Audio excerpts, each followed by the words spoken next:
welcome everyone to HistFest 2025. It's lovely to see you all here. I've got some introductions to do. Not introductions, I'm not doing the introductions. I've got a welcome to do and also some housekeeping just to make you aware of. So we've got a weekend full of different histories, different talks, different discussions. So hopefully we'll see some of you for the duration of the weekend. If you're interested in any of the other events, please have a look online, and we'd be delighted to see you at some of the other events as well. In terms of what I need to say, what do I need to say? My name's Rebecca. I am the director of the festival. If you want to ask any questions, there'll be an opportunity to do so towards the end of the talk. So all you need to do is just raise your hand and we'll come round with a microphone, so you can do it that way. If you're online, you can also submit questions there as well, and we'd be really keen to have your online questions. They will also be put to our speakers at the end of the session as well. In terms of book sales and books, we have a bookstore outside, so if you want to get copies of Young Elizabeth, you're more than welcome to do that. There'll be a book signing after the talk. Also, I feel like I've forgotten to say something. Fire alarms. If you hear a fire alarm, thank you. Yes, fire alarms. Key information. If you hear a fire alarm, please vacate this room slowly, and there will be people to show you which direction to go. There isn't one scheduled to happen. I am going to hand over to the sponsor of this event, Jamie McCall now. He is the CEO, director of PLB Limited, who have been supporting HistFest for a number of years, and they're actually celebrating their 35th anniversary this year. So congratulations, Jamie. I'll hand over to you. Thank you.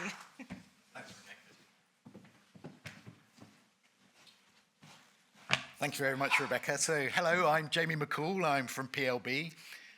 We're delighted that Rebecca and the HistFest team have asked us to be a part of this again, especially as it is our 35th year in the heritage sector.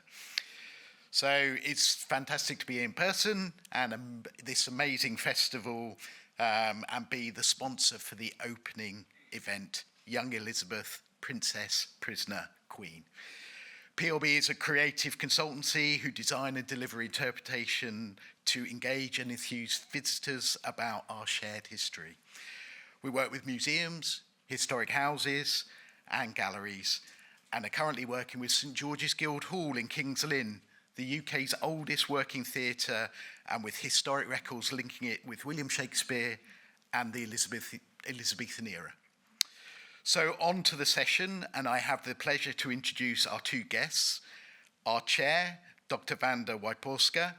Wanda is the erstwhile Chief Executive of the Society of Genealogists, the national charity that houses the largest archive and library of family history. She previously led the Equality Trust and is a Fellow of the Royal Historical Society. A historian of the early modern period, her first book, Witchcraft in the Early Modern Poland, 1500 to 1800, was shortlisted for the Catherine Briggs Folklore Award. And she regularly contributes to a range of historical events such as HistFest, podcasts, and interviews.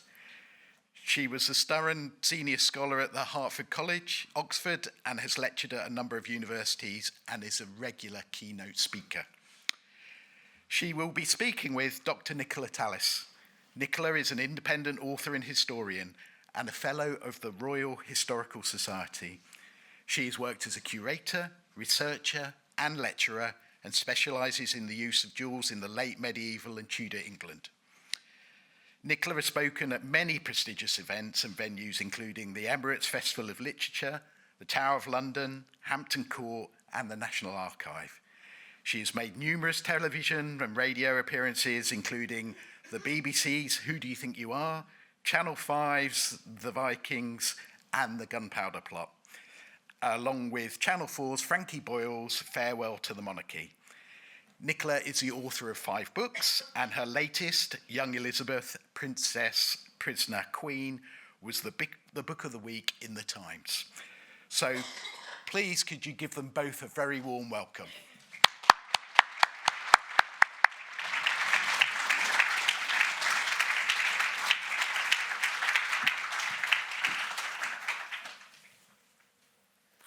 good morning, everybody.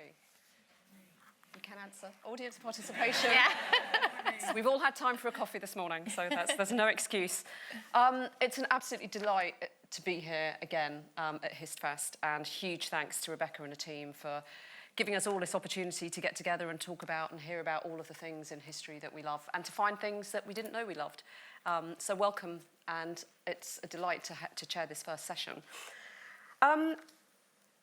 You know, I've got to say, Elizabeth, Tudors, what more is there to be said? That was my first thought when I was asked to chair this session. I have to admit, I was a little bit, okay. Another book about Elizabeth, okay, if you insist. And then I read it. And it's amazing.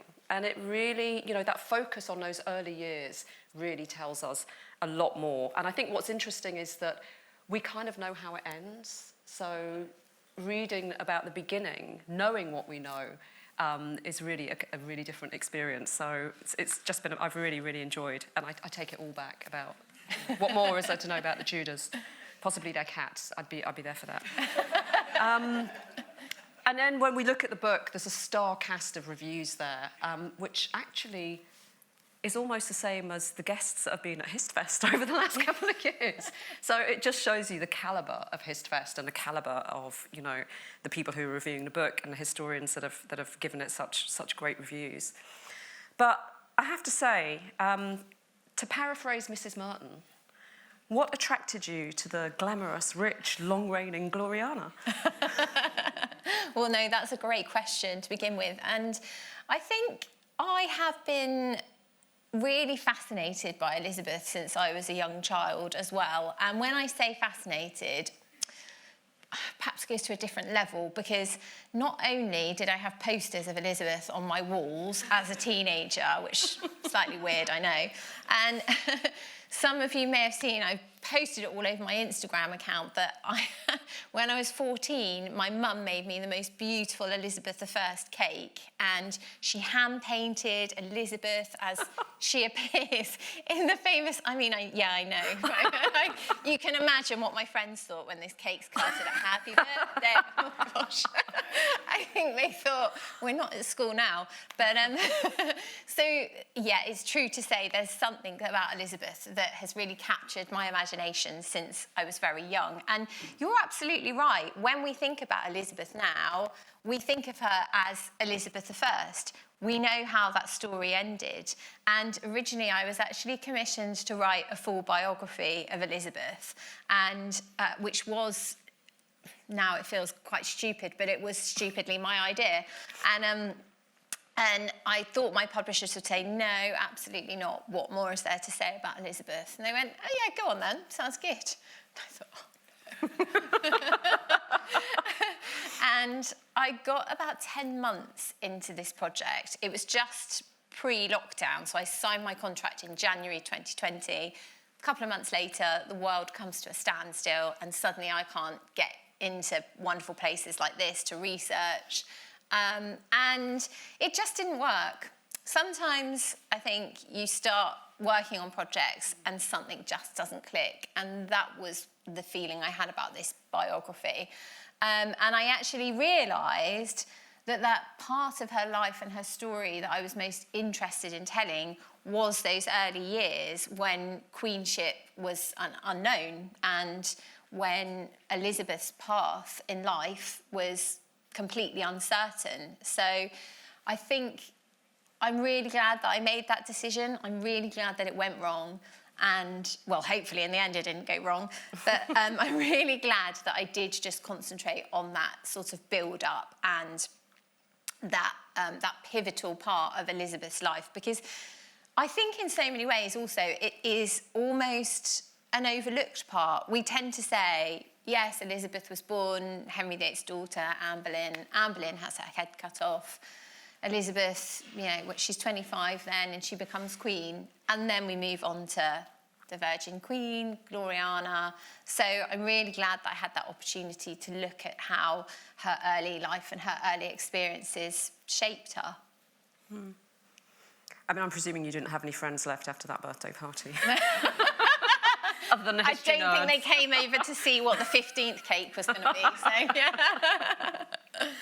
Well, it's really interesting that when you read the book, you see that you've really skillfully navigated through having to sort of balance Henry and Anne Boleyn, because they are such powerful characters, and it's really easy to get sidetracked by them because there's so much we know about them, and you've been able to really focus on those very early years of Elizabeth. And I'd be really interested to know how did you manage to just keep that focus, and where it's very difficult to get at those early years, because obviously 2, 3, 4-year-olds are not really well, I mean, she was pretty advanced for her age, but I don't think she was writing a diary at that stage. No. How did you manage to do that? I think, as you said, I think we read so much about Henry VIII and Anne Boleyn, and whether I should say this or not, I don't know, but I'm going to. I'm just bored to tears of it. We hear so much about the great matter and the divorce and all this, and I thought, I just can't face regurgitating it all again. So I think I sort of said something in the book about, the great matter happens. I'm paraphrasing slightly, of course, but the great matter happens, and then they get married, so on and so forth. But I think we know that story so well, and I didn't want to concentrate.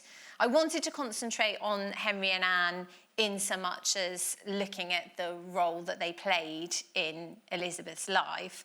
But for me, Elizabeth had to be front and centre of this. And that meant stripping away Anne Boleyn as far as it's possible to do that, and certainly sort of stripping back Henry and really kind of allowing her the opportunity to shine. And it is quite tricky because, Henry and Anne are quite fascinating to lots of people. Henry is that larger-than-life figure. There was that thing called the Great Matter, which is quite important in the whole scale of things, I guess. And that whole love story with Anne Boleyn is something that there is something about Anne Boleyn that really fascinates and intrigues people.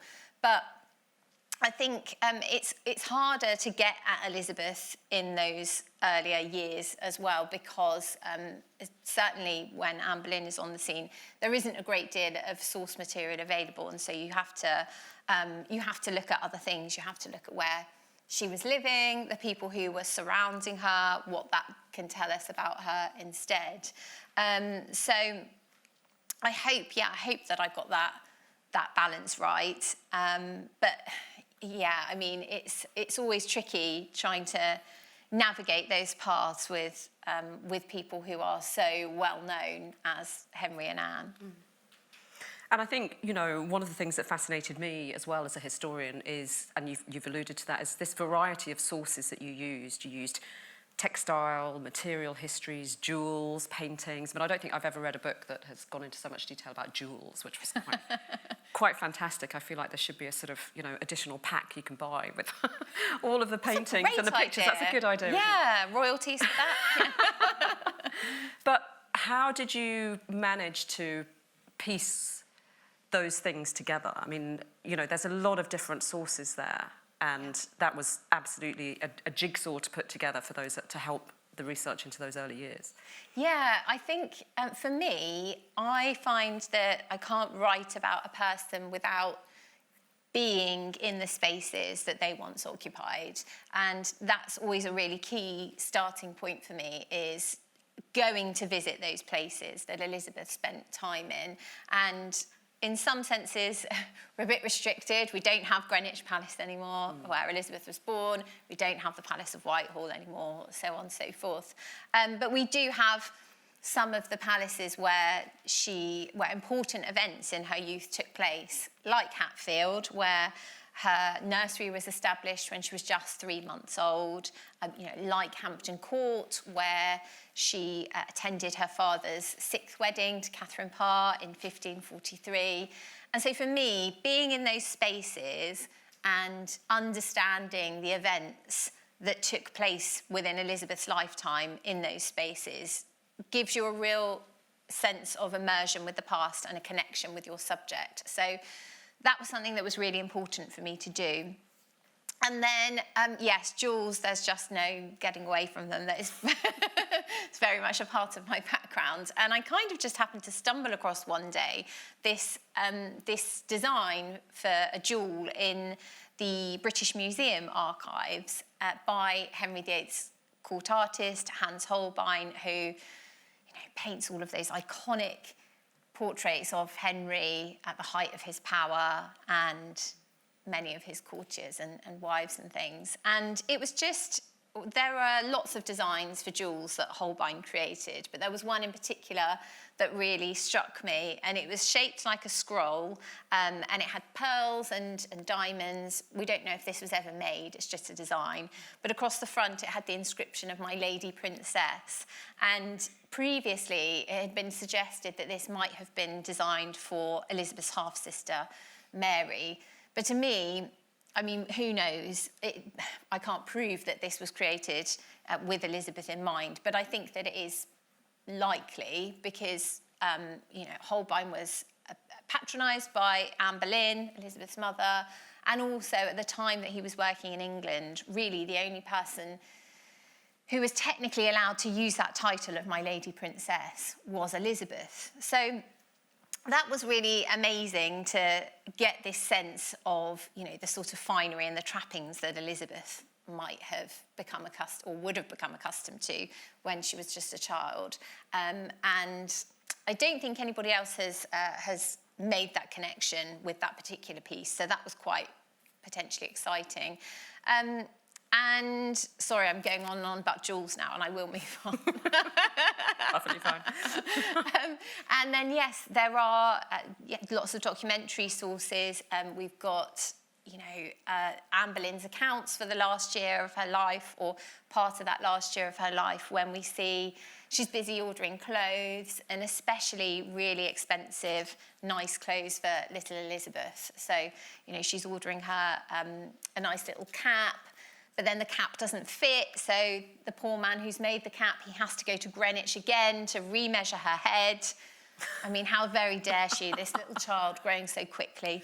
And so it's remade, and, Anne's purchasing crimson satin, especially for the purpose of lining Elizabeth's cradle when she's a baby. So, yeah, it was a real treat, actually, to have such an assortment of different sources to be able to work with. And I think when you start from that place of experiencing place and the homes that Elizabeth had when she was younger, and you add everything else to it, suddenly this very rich and very detailed picture, fragmentary in some senses, as it always is when you're working with the past, but this picture of Elizabeth's youth and the luxury that she was surrounded by did begin to emerge. And it was a real privilege to have that opportunity to piece that jigsaw together. Amazing. And I think, one of the things that really struck me as well was that when you're thinking about Elizabeth in this period, the relationships between her, Mary and Edward are really fascinating, and I don't think I've come across descriptions of that before, because at the heart of this in this time are some very young children going through absolutely momentous events, being advised by a range of people, but very aware of what's going on. So can you talk a little bit about those relationships between Mary, Elizabeth and Edward? Yeah, absolutely. And I think, at the heart of it, these are three half-siblings who are all very vulnerable in their ways. And I think that probably in lots of ways, many of us today might be able to identify with these relationships between siblings.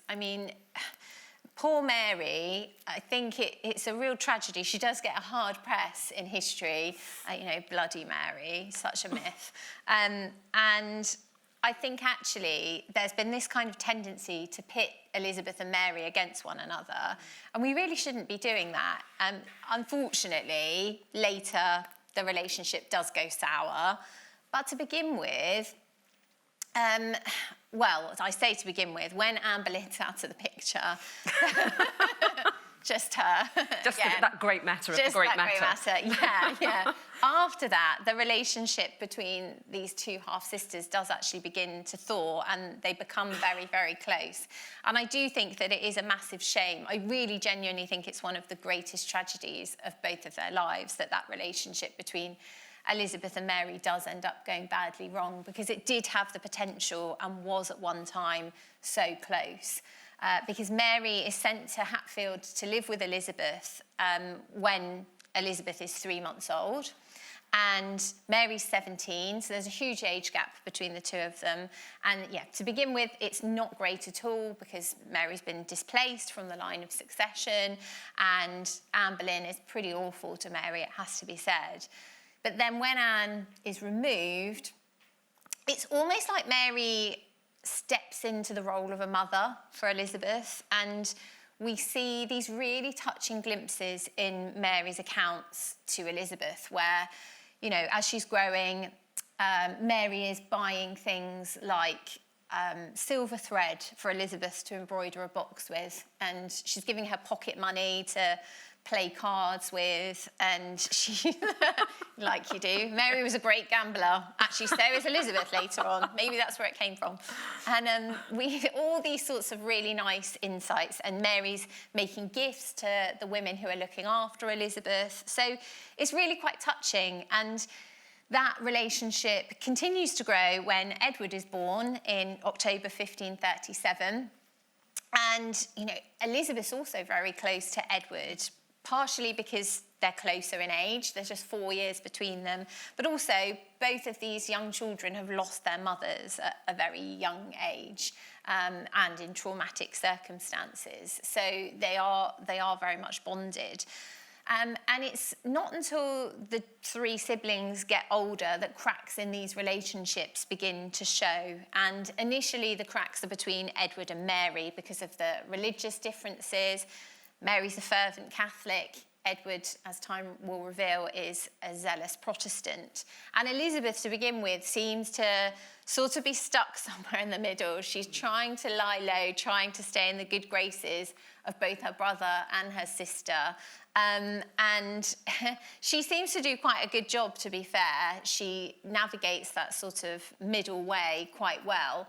But then when Edward, her brother, dies, aged just 15 in 1553 with no children, it's a really tumultuous time for Elizabeth, and that's when the relationship between her and Mary begins to change, because there is that short coup, that power struggle to make Lady Jane Grey queen instead of Mary. And this is something that I always find quite interesting about Elizabeth, because it's at this point that her voice goes completely silent, and you know, you can almost sense that she's watching and waiting to see how events are going to play out, and it works to her advantage that she's not the elder of the two sisters. And then when Mary becomes queen, like that, she writes, "Well done, sis, good job, I'm here to support you." So she's right there, keen to be seen by Mary's side. But it is a very vulnerable point in her life because they too are on opposite sides of the religious divide. And not only that, but Mary is 37 at the time she becomes queen. She's childless, she's unmarried. So Elizabeth is 20 at this time, and she is Mary's heir. So it's natural that people are looking towards Elizabeth when they're considering the future. And Elizabeth's enemies immediately begin to drip poison into Mary's ear. And it seems that it's at this point that Mary's hostilities towards Elizabeth's mother, Anne Boleyn, really begin to resurface, and she starts noticing the physical resemblance between Elizabeth and Anne Boleyn. It stirs up all of these bad memories, and when people are telling her, you know, "Oh, your sister Elizabeth, she's plotting against you," it doesn't take her long to start to believe that, and we see real tensions emerge between those siblings. And you know, sadly, it does all go terribly wrong when the following year Elizabeth is implicated in the Wyatt Rebellion to topple Mary, to oppose her marriage to the Spanish Philip of Spain. Elizabeth ends up in the Tower of London, and I think that this was this is the real low point of the relationship, and Elizabeth is clearly terrified for her life at this point, and we do see that when she writes the famous Tide letter, which is in the National Archives, where she's begging Mary not to allow her evil counsellors to persuade one sister against the other. And that time in her life is a real low. She's very vulnerable. Mary's thinking the worst of Elizabeth, but eventually it does become clear that there isn't any evidence against Elizabeth, and Mary is forced to grudgingly concede that some other form of dealing with her will have to be found. And so I think this is quite cruel on Mary's part, I have to say, but it's the 18th anniversary of Anne Boleyn's execution that Elizabeth is released from the Tower. And I almost think that that's Mary's way of saying, you've been warned, you were this close. And then she's taken to Woodstock in Oxfordshire, where she's placed under house arrest. Mary largely ignores her at that point, and I think Elizabeth found that really difficult to deal with. She didn't like being ignored. She is eventually welcomed back by Mary to court when Mary is what she believes to be pregnant with her first child. She wants Elizabeth to be there to witness the birth of that heir who's going to supplant her in the line of succession. But there's no warmth of reconciliation between the two sisters. At this point, the relationship is very much in tatters and sadly continues in that way until Mary died. So it is a real kind of mix of highs and lows in these relationships. One that, like I say, I think is just really sad on the part of Elizabeth and Mary, but one that definitely, I think, has a huge monumental impact on shaping Elizabeth. And thinking about maybe a counterfactual, if Mary had been pregnant and had had an heir, yeah, how different would things have been? Yeah, that's actually... No book. Yeah. Maybe no book on Elizabeth, but hey. Maybe not, yeah. Yeah, that's such an interesting point to consider. I think maybe at that point, Elizabeth would have posed less of a threat to Mary. So perhaps Mary might have been more tolerant towards her. Maybe there might have been a greater sense of warmth. I don't know, maybe Elizabeth might have just nicely settled into that role of aunt to the heir to the throne. I can't quite see it. That's somehow, a bit of a actually. I curveball, think, yeah, it's definitely a curveball. But I think from Mary's perspective, that would have definitely softened her attitude towards Elizabeth. Quite where Elizabeth stands in that is a bit less clear to ascertain. Well, as we know, what happened. Yes. Also interested in the sort of... We've talked a lot about the material history and how you've pieced it together. And there was an amazing exhibition, I'm sure many of you were here, to see medieval women here at the British Library. It was fantastic, wasn't it? Amazing.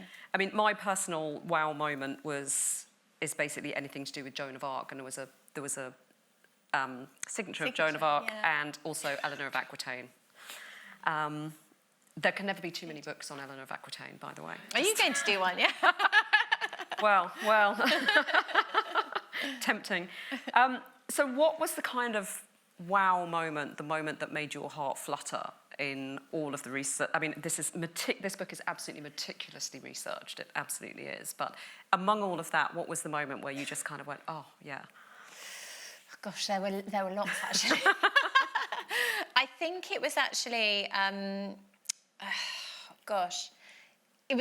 it came after writing the book, I have to say, because we recently filmed a documentary called Young Elizabeth in Her Own Words, and with History Hit, and we went to the National Archives to see the Tide letter, so that letter that Elizabeth writes, and I had seen it digitally whilst I was researching and had that moment of, wow, this is amazing. But actually, seeing that letter in front of me and seeing the clarity of Elizabeth's handwriting, even in these circumstances when she's thinking, this could all end really badly for me, and the fact that she had the presence of mind, so when she finishes writing, she's filled a quarter of the second page, and she realises that this leaves her incredibly vulnerable for somebody to forge words. So she scores these lines through the rest of the page, and at the bottom, she says these words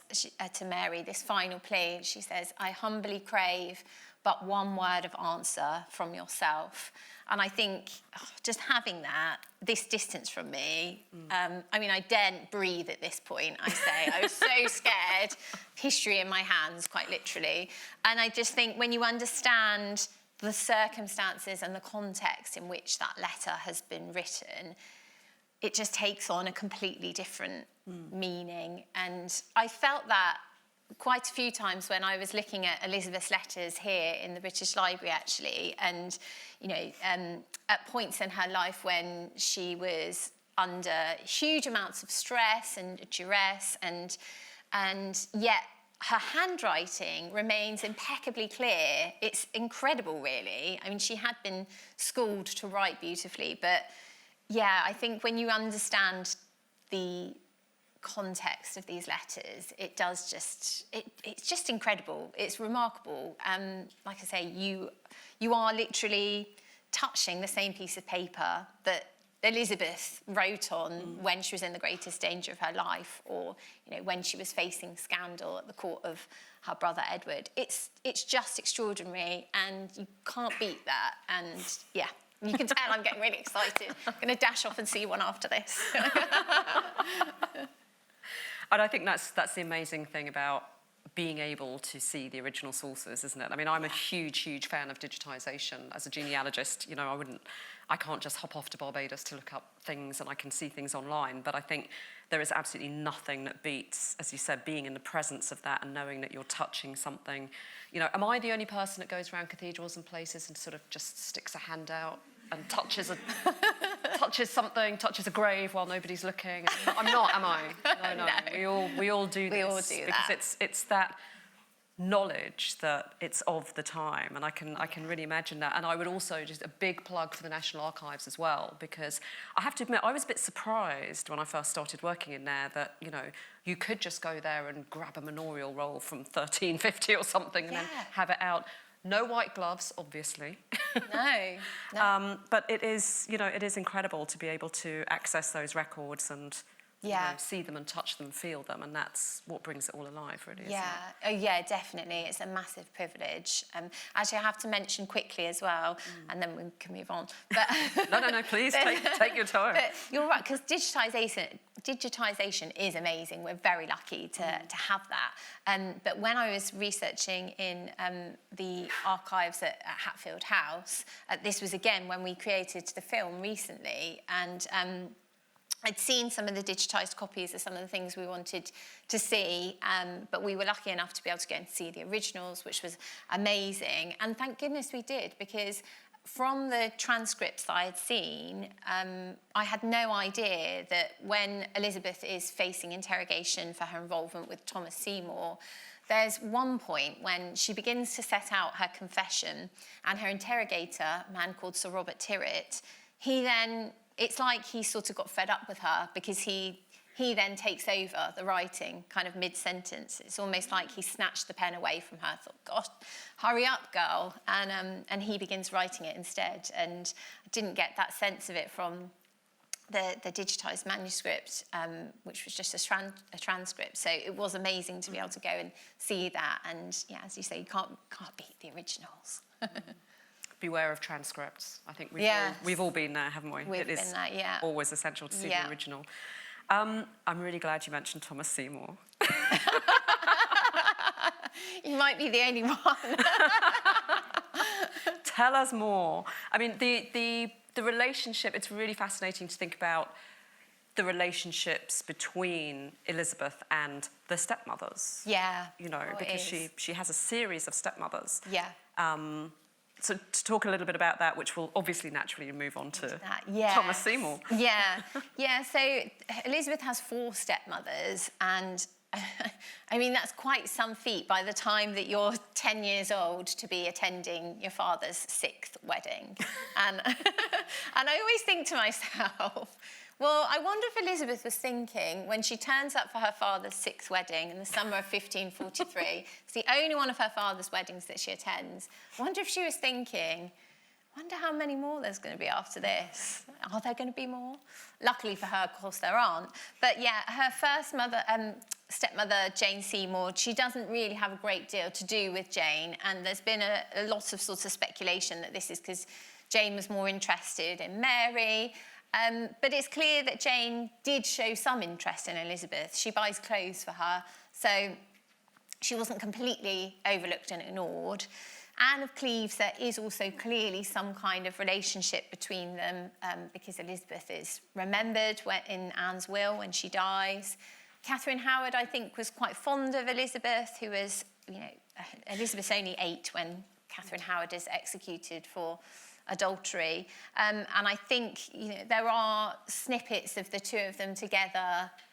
We know that they they visited Chelsea, just up the road together as well.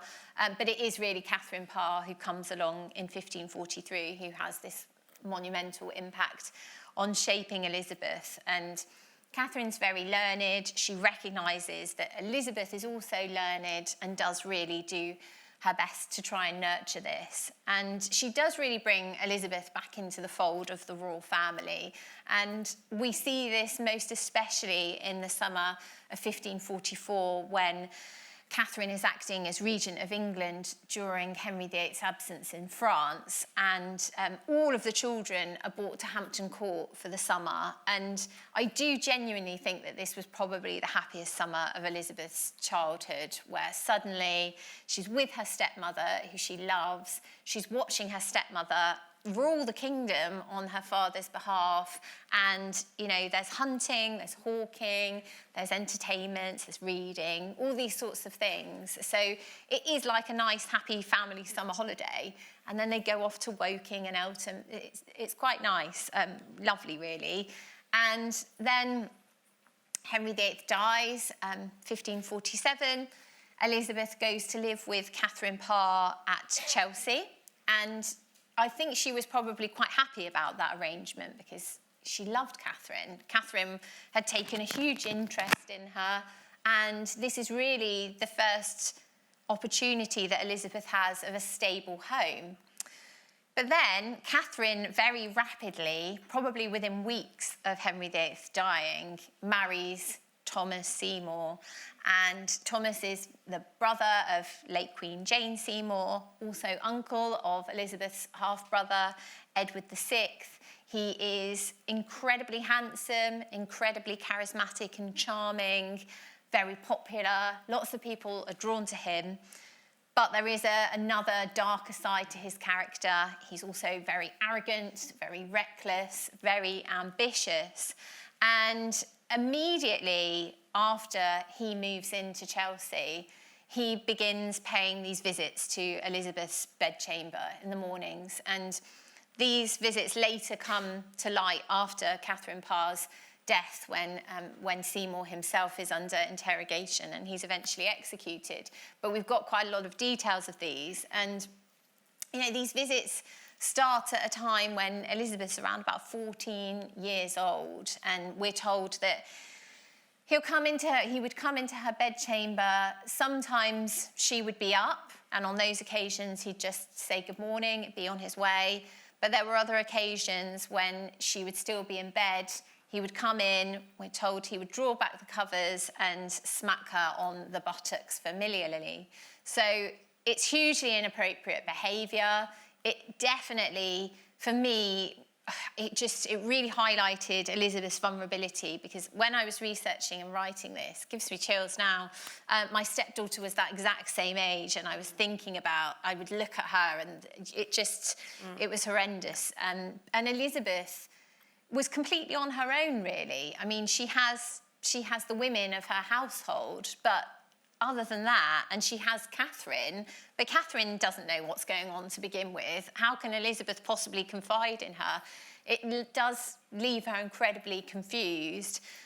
To begin with, I think she was quite flattered by Seymour's attentions. It's the first indication we have of any kind of romantic interest in her as such. But she does begin to become seriously alarmed, and gossip quickly spreads within the household.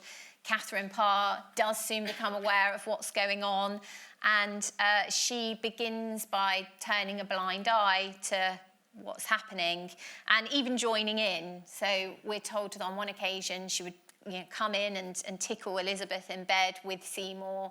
On another, she holds Elizabeth down while Seymour cuts her gown. And it's not a good reflection on Catherine either, I have to say. This woman who has, until now, been such a positive influence on Elizabeth. And it all ends badly when Catherine apparently walks in on Elizabeth sat on Seymour's knee with her arms around his neck, and that's the point when Catherine recognises that this just can't continue, and Elizabeth leaves the household in disgrace. But it's a hugely confusing, hugely traumatic time in Elizabeth's life, and I think that has a profound impact on shaping her behaviour moving forward, most definitely. So it's not a pleasant situation by any means. Like I say, it comes to light later when... so Catherine Parr dies in the summer of 1548, just a few days after giving birth to a daughter.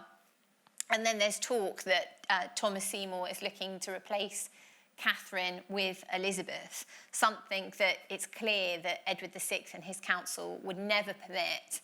And it all ends badly for Seymour after he is arrested after supposedly attempting to kidnap his nephew, the king, in 1549.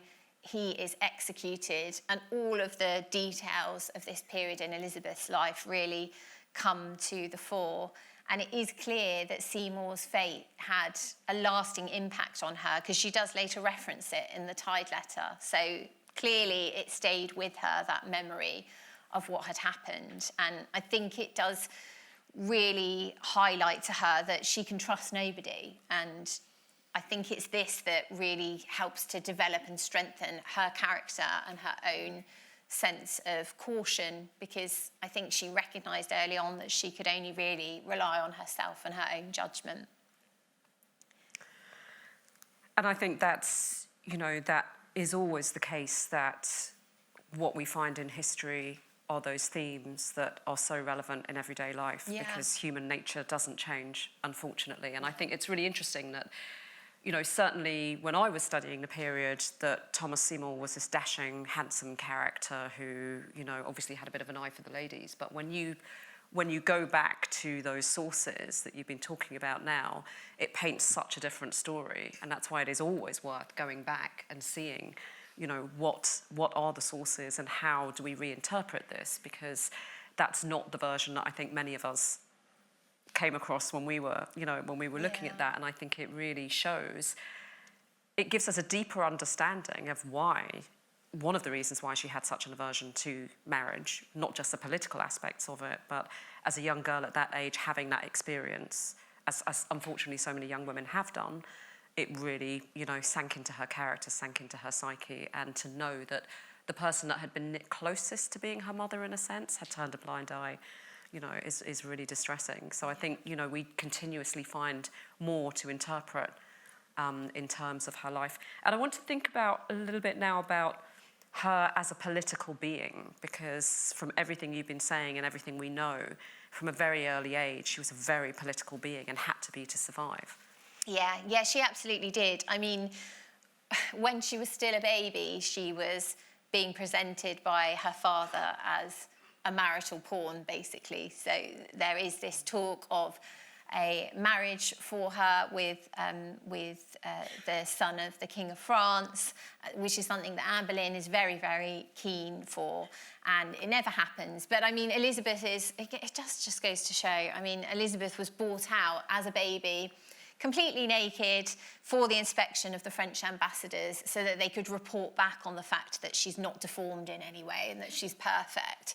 So there is this sense of her being on show and being involved in policy from the beginning of her life. And there are talks of marriage for Elizabeth throughout her childhood, but lots of people are not really keen on the idea of marrying Elizabeth to their sons.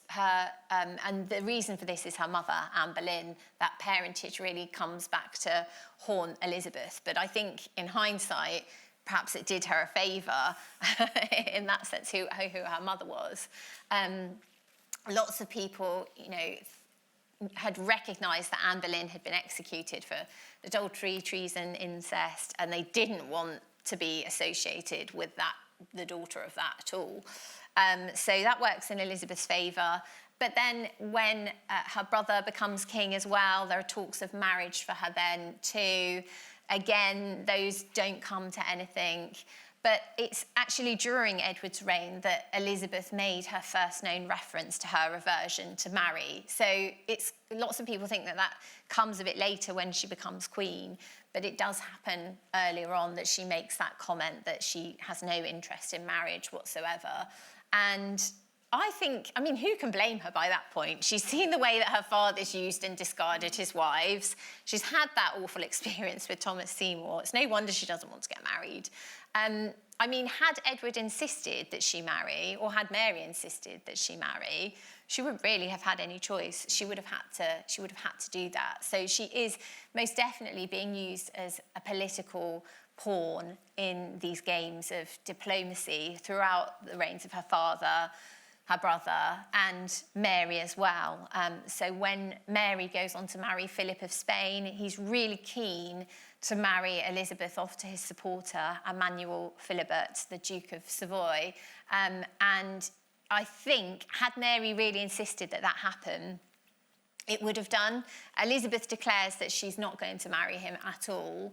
And Mary actually turned out to be her chief supporter in this, but not for the same reasons as Elizabeth, because Mary didn't feel that someone like Elizabeth, who was the daughter of that great whore, Anne Boleyn, she didn't feel that she was worthy or deserving of a marriage with someone as great as the Duke of Savoy. So that doesn't happen. But it's very clear that when Elizabeth does eventually become queen, she's had enough of all of these talks of being used as a pawn and of marriage. She doesn't want any of that. And suddenly she is given the opportunity to make her own decisions. But again, who can blame her? Because that is how she has spent the entirety of her youth, is being pushed from pillar to post, told 1 minute, oh, you might marry the son of the King of France. No, actually, it's the Duke of Savoy. Actually, possibly Thomas Seymour. So, yeah, I think good for her in the end, deciding to become mistress of her own destiny. But it was really luck that led to that outcome for her. Great, thank you. There are two quotes in the book that I really love. One of them is that, looking through household accounts, that because the quality of drinking water in England was so poor, they had to drink lots of beer and wine. And that really, there's a message for Thames Water and other water authorities there, I think. But let's carry on drinking the beer and the wine. Yeah. And the other thing I really loved was that Elizabeth spent 3 hours a day reading history. And I think if we all do that, the world would be a much better place. So I'm now going to come to the audience and the audience online as well for questions. So if we have any questions. The lady there. Sorry, I'm pointing. It's really rude of me, but it's the only way I can manage to do this. If you wait for the mic to come to you, then we can all hear. Thank you. You mentioned about her relationship with Catherine Howard being close, and I just wonder, how did it affect her? Obviously, similar fate to her mother. That must have been really distressing for her, really distressing time. Yeah, you're absolutely right. Like I say, Elizabeth was 8 years old at that point, and it must have been incredibly difficult for a child of that age to process that. What we don't know is if we assume that she knew about what had happened to her mother by that point, but we don't actually know for sure. The earliest evidence, I would say, that we have of Elizabeth knowing what happened to her mother is in the form of that beautiful portrait that hangs in Hampton Court, the family of Henry VIII, where Elizabeth was 10 years old at that time, and we see her wearing the A necklace that represents her mother. So I always think that that's the earliest time we can assume that she knew about Anne Boleyn's fate. we don't really know how she reacted or how she coped with Catherine Howard's death, sadly. But I do think that it is quite telling that she showed herself so open just the following year to, to being close to her stepmother, Catherine Parr, and that she's very keen to ingratiate herself in Catherine's good graces. I think it really shows by that time that Elizabeth was really craving some stability. She really wanted somebody who was going to stick around, and she just wanted that normal family, happy family life at that point. Of course, she never does get it, but I think it is possible that that is because she has seen so many stepmothers come and go at that point, and she was aware of the vulnerability and the fragility of life, I suppose, at that point. So, yeah, we don't know exactly how she reacted, but I think that there are clues to be found in her behaviour towards Catherine Parr. Thank you. Thank you. Lady just behind. Yeah.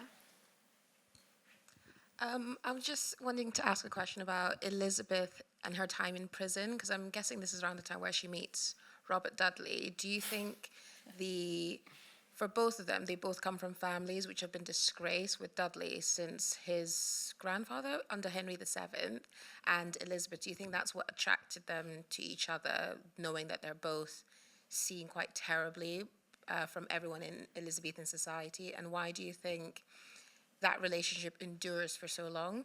Yeah, I mean, that's a great question. So they would have actually known one another prior to being in the Tower.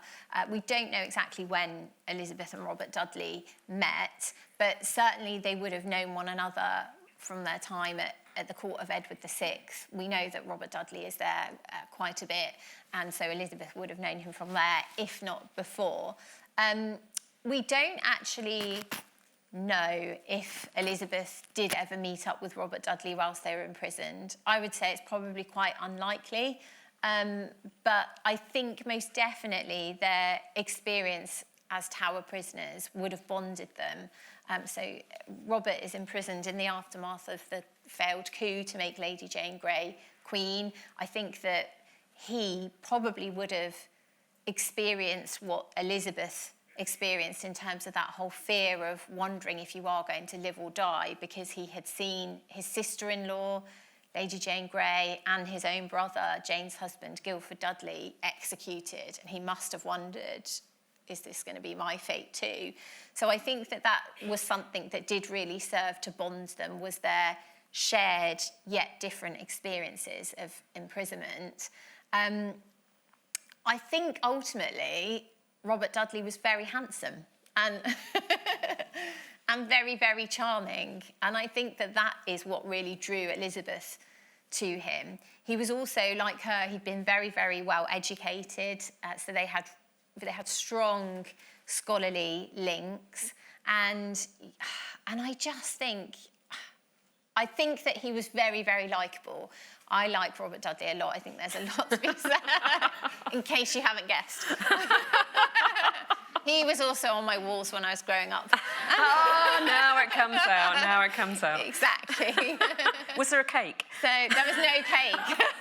There's still time. It's my birthday on Monday. Husband's over there. So I think that he was just generally very, very likeable, very attractive. And they just had a lot in common. But definitely, it is interesting to consider if they hadn't had those shared experiences of imprisonment. I think that perhaps that gave Robert Dudley a greater understanding and empathy for Elizabeth as well, that she didn't have with any of her other advisors. So, yeah, I think that there are several things, but it definitely was a contributing factor to the longevity of their relationship. Yeah.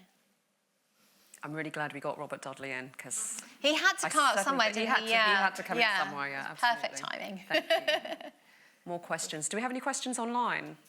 Yeah, we have one from our regular... Bandit Queen. Bandit Yay. Queen. Yeah, exactly. How would you have guessed that?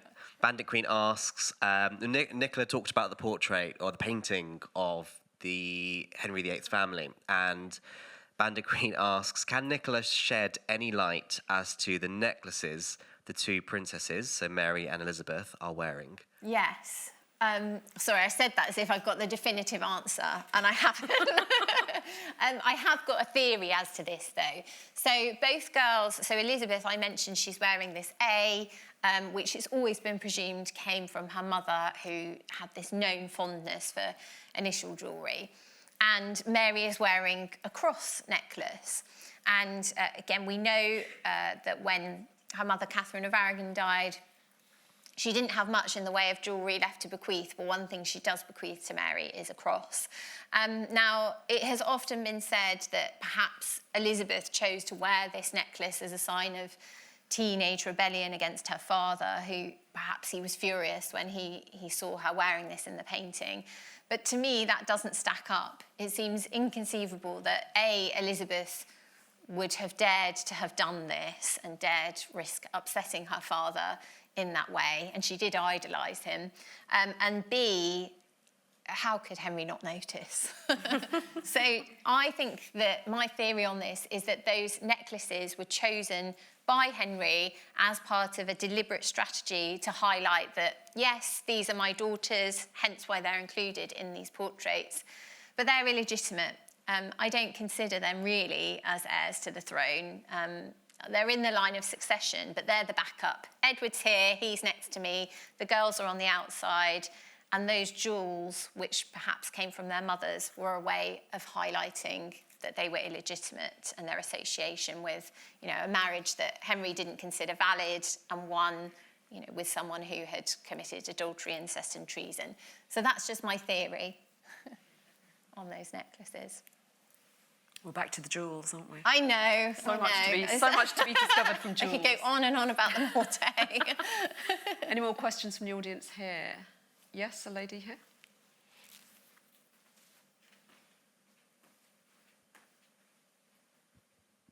Thanks very much. What do we know about her relations with Anne Boleyn's family?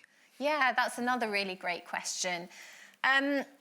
Well, I think there was another scholar who'd done a thesis. I'm sorry, I can't remember the name of the scholar at the moment, but they'd done a thesis about some of Elizabeth's Boleyn relatives, and worked out that when Elizabeth became queen, there were 103 members of relatives of the Boleyns at Elizabeth's court. So I think that it's quite telling from that Elizabeth was very fond of them. And we know that she was very fond of her Boleyn relatives.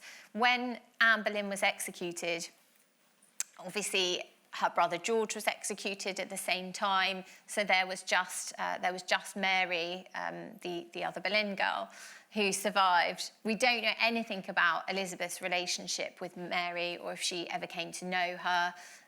Elizabeth would have been 10 when Mary died. But we do know that Mary's daughter, Catherine Carey, would come to be one of Elizabeth's closest friends. She utterly doted on her. And it's clear that that relationship was formed during their youth, because when Elizabeth became queen, they were already incredibly close. At that time, Catherine Carey was living in exile abroad to flee from the persecution that was taking place in England, the religious persecution. And she comes back. Elizabeth appoints her chief lady of her bedchamber, and she's utterly devastated when Catherine dies in the 1560s. And Elizabeth also had very, very close relationships with Catherine Carey's brother, Henry, and his family, and also Catherine Carey's children, in particular, one of her daughters, Lettice. However, links into another one of my books quite nicely. That relationship goes badly wrong when eventually Lettice goes on to marry none other than Mr. Robert Dudley. In secret, Elizabeth is utterly devastated, and she forgives Dudley for the betrayal. She never, ever forgives Lettice for that betrayal. But generally, her mother's relatives were always very, very close to her, and she was much fonder of them than she was her father's relatives. And it's not difficult to understand why, really, because unlike her father's relatives, so the Grey sisters, Her Boleyn relatives had no claim to the throne, and so they were no threat to her whatsoever. So she knew that she could trust them, and that was why she kept them close to her. So she does have really, really strong relationships within that network of the Boleyns, and it remains that way until the end of her life. Okay. Do you have any more questions online? Yeah, we have one more. Hannah asks, is there any potential to view Elizabeth through a queer lens, especially given her potential asexual, aromantic identities? Oh, that's a really difficult question to answer. There's always one really difficult question to answer, isn't there? Especially because it's something that I just don't know. And I'm going to be honest, I don't know, because I just don't know enough about it. Sorry, Hannah. Sounds like it could be another book, though. Yeah, it could. There's clearly more to find out about Elizabeth. Yes. Any more questions in the audience? Yes? Down here. Just wait for the mic. Thank you. Do we know anything about Catherine Parr's child with Thomas Seymour and whether or not Elizabeth had a relationship with them? Oh, that's such a sad story. Sorry. So we do know about the child. That child was Mary Seymour. She was named in honour of Elizabeth's sister Mary. She's born at Sudeley Castle on the 30th of August, 1548. And as I say, Catherine dies shortly afterwards. And then Thomas Seymour was executed when Mary is just 6 months old. So at that point, the child goes to live with Catherine Parr's close friend, Catherine Willoughby, the Duchess of Suffolk. And it's very clear that Catherine Willoughby did not want custody of this child at all. She really resents the expense attached to having to raise a queen's daughter, because there are all sorts of things that are required for her, gold plate, and there is a list of everything she needed. So Catherine Willoughby doesn't want this child whatsoever. But she does look after her. But then she just disappears from the records, and the likelihood is that she probably died when she was 2 years old. So Elizabeth probably never had any interaction with that child. So it's a very sad outcome for that poor child, and, well, obviously a sad outcome for Elizabeth as well, losing Catherine. But yeah. Any more questions in the audience? Yes?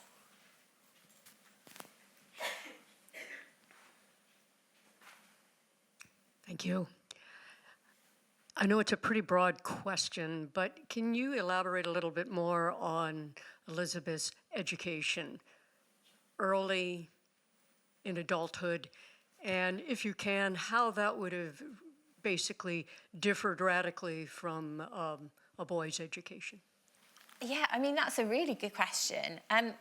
Actually, the education that Elizabeth received is rather unusual in several respects. It's very, very thorough. So she's very fortunate, actually, because it doesn't differ from that a boy receives. And in fact, it's probably much better than that a boy receives. And just within a couple of generations, because if you look at, for example, Elizabeth's great-grandmother, Margaret Beaufort, she was a very scholarly lady, but really, really sort of resented the fact that she hadn't been given the same opportunities as boys. So it just does go to show, 50 years or so later, that situation has changed. And Elizabeth was unusual in so much that she received her earliest lessons from a member of her own household, and rather than being appointed a tutor.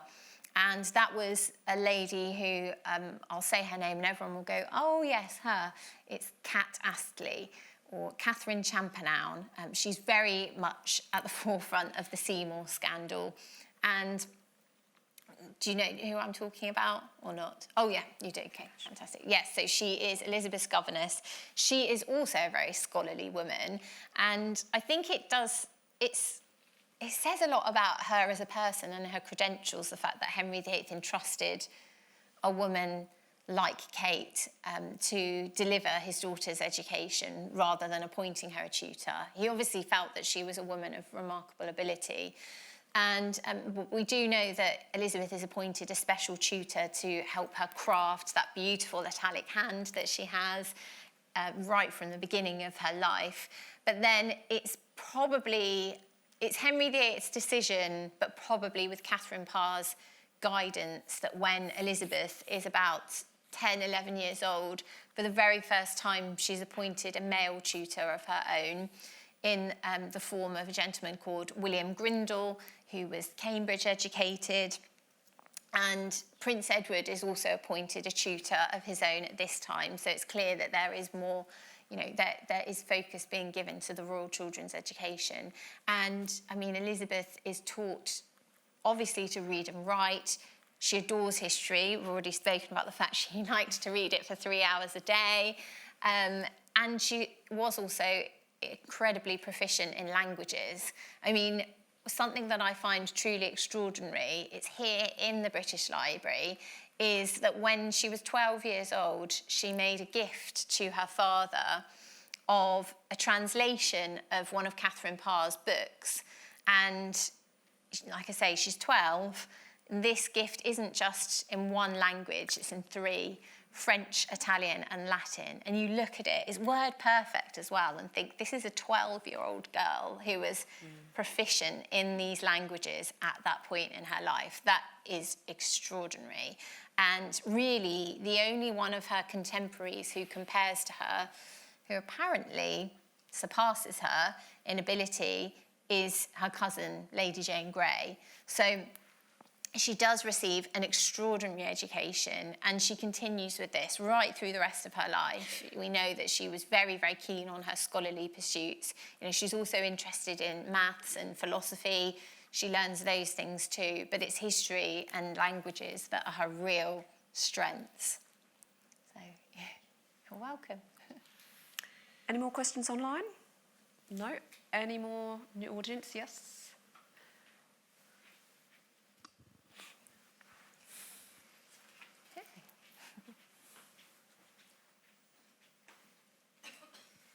So obviously there's quite a lot made in her later life of her relationship with Mary Queen of Scots. Was there kind of any indication in her younger years that that was going to become so significant?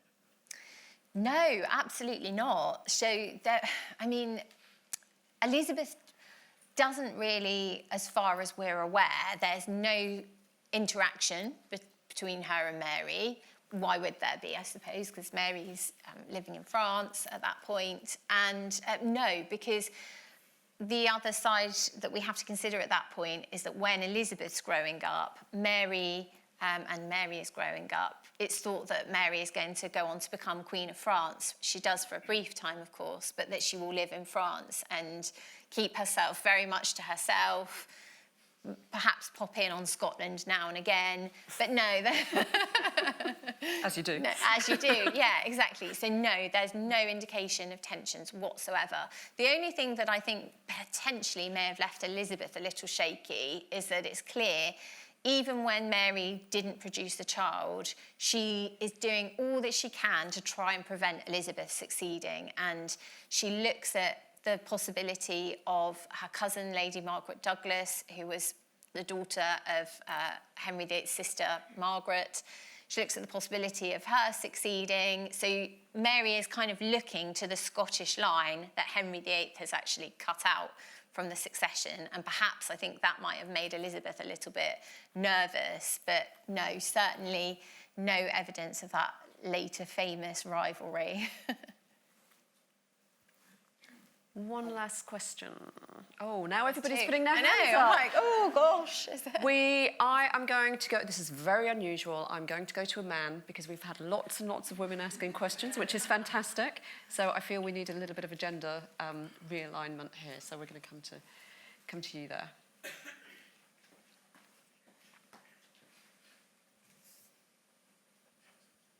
Thank you.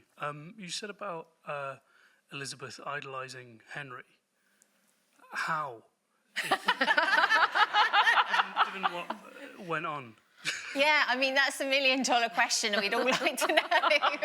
I know, it's utterly bizarre in some ways, isn't it? Because at some point, she would have known that her father was responsible for executing her mother. But it was later said, and I quote, a Venetian ambassador later said that Elizabeth prides herself in her father and glories in him. And I think that the only real explanation for that comes from her own vulnerability. The fact that she depended on Henry to secure her very place in the world, her position in life. Everything was dependent on her staying in Henry's good books, because she didn't have anybody else looking out for her to do it. So I think that that's the only explanation that I can think of. But yeah, whether behind closed doors she was really thinking, I'm never going to forgive him for that, who knows? Because, as I say, we do know that she had this closeness with her mother's relatives. But I think she did recognise later that politically she owed her position to Henry, and so that identification with him and his royalty, his royal lineage, was very, very strong. So that's the only explanation I can offer you, because I'm just as baffled. I think we need a psychiatrist, psychologist or psychologist to answer that one. I'm going to squeeze one more quick question in, if that's okay. Might be a bit naughty, but I'm going to do it anyway. Okay, over there, please. Yeah, thank you. Do you think there was ever a time in Elizabeth's reign where she was secure or felt safe from a coup or from any kind of deposition? That's such a good question.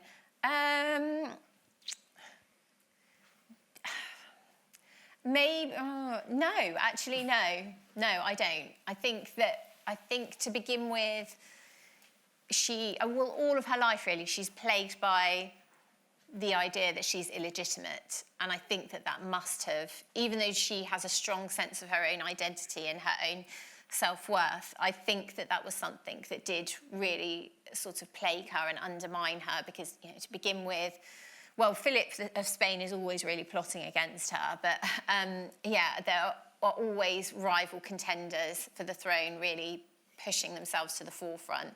And we can see that she's really sensitive about this, even from the beginning, when Lady Jane Grey's younger sister, Catherine Grey, is sort of mooted as a potential heir to the Queen's throne. And then Catherine becomes a Catholic, which is sort of inflammatory, to say the very least.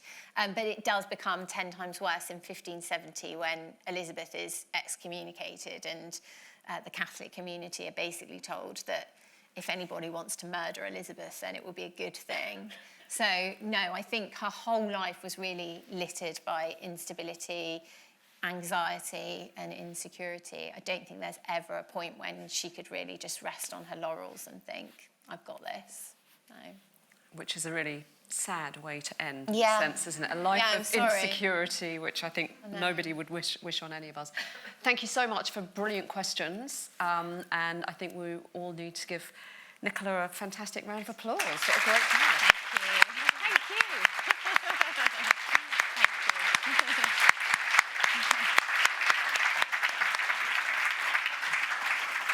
Huge thank you to both of you, Wanda and Nicola. That was fantastic. Nicola will be signing books outside shortly. So if you want to go and get hold of your copy of Young Elizabeth, Princess, Prisoner and Queen, then please do so. She'll be out there to sign. And we have our next event coming up at 1 p.m. with Luke Pepperer, who's going through 500,000 years of African history. So no pressure, Luke. He's at the back. But yes, thank you. Thank you both. Thank you.